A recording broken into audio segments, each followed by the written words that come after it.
Hi, I'm Karen Palmer, WSU Master Gardener from Clark County. One of my favorite spring jobs is planting the tomatoes. That way I get to dream about harvesting a lush, juicy tomato from my own garden.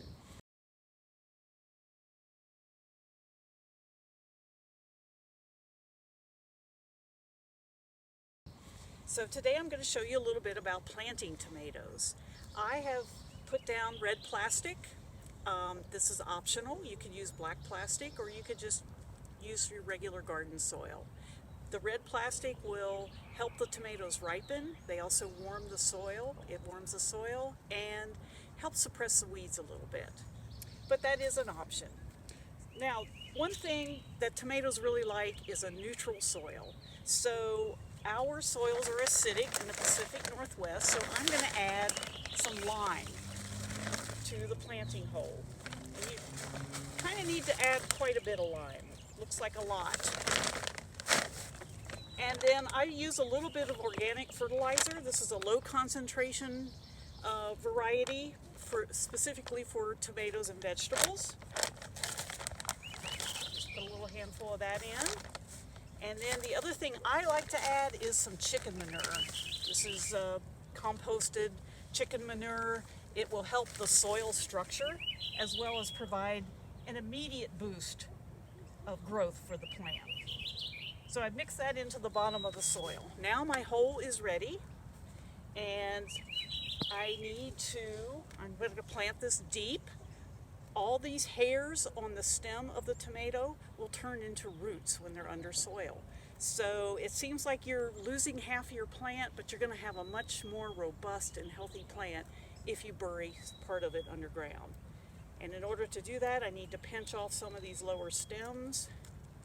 It does seem cruel, but your plant will be happy. I know I'm going to need to get rid of that one too. Now, you don't want to just grab the hold of the stem and try to yank it out of the pot. You might break it if it's root bound. So I just kind of turn the pot upside down, squeeze it a little bit until my plant comes loose. I want to loosen up that root ball a little bit. This one wasn't root bound, so it wasn't a big problem. And then just get that down in the hole there. Backfill it with the native soil that came out of this hole. And just mound it up around that stem. Remember, all that's going to become roots.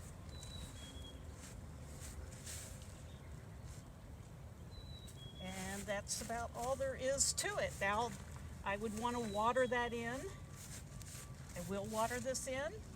And that plant has a good start now. You want to remember your tag. In some cases you might have a green tomato and you'd really want to know that that's going to be like a green zebra or something, because you don't want to wait for it to turn red before you harvest it. So it's useful to know what variety of tomato you have if you have planted more than one. I'm going to show you another trick for a long leggy plant. So it would be hard to dig a really deep hole. I probably want to try to get this in the ground to about there. It would be a little too hard to get a hole that deep. So I'm going to lay this plant on its side. So I need to get rid of the stake. I'm going to get it out of the pot the same way. I've already put the supplements in that hole. And I'm just going to lay it down. I want to get rid of some of these. If they're tough, you can actually just cut them off.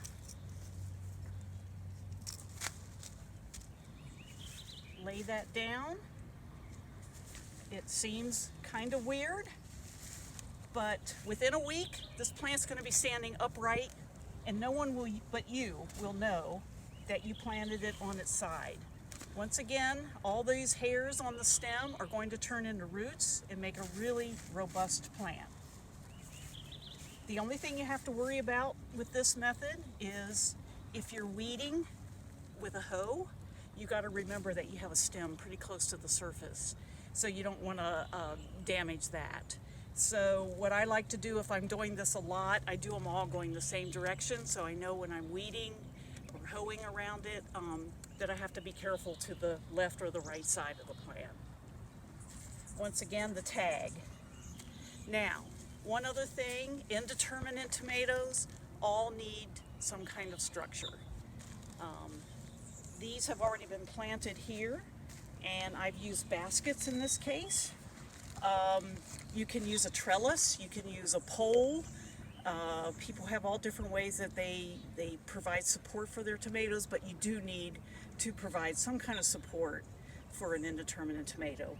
They're going to get taller than this basket, and this needs to kind of hold it up. So anyhow, get your tomatoes planted and enjoy your harvest. Thanks.